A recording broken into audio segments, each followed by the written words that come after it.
কোনো ব্যক্তির বিরুদ্ধে আমাদের কোনো অভিযোগ না। আমাদের কথা হলো সিস্টেমেটিক চেঞ্জের ব্যাপারে।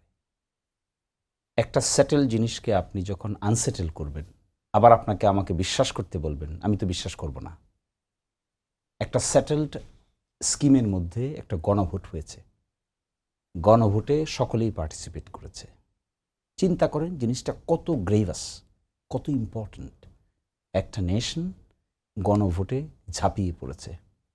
About 70% people casted their vote in favor of yes. এবং আজকে যারা সংসদ গঠন করেছেন, সংসদীয় দলের নেতা, স্পিকার, বিরোধী দলের নেতা, সকলেই একজোটে গণভোটের পক্ষে প্রচারণা চালিয়েছেন। এ ব্যাপারে কারো তো কোনো দ্বিমত নাই, সকলেই করেছেন। নির্বাচনের পরে এই সেটেলড বিষয়টাকে আনসেটেল করলেন কেন? কেন করতে গেলেন? কি উদ্দেশ্যে করলেন?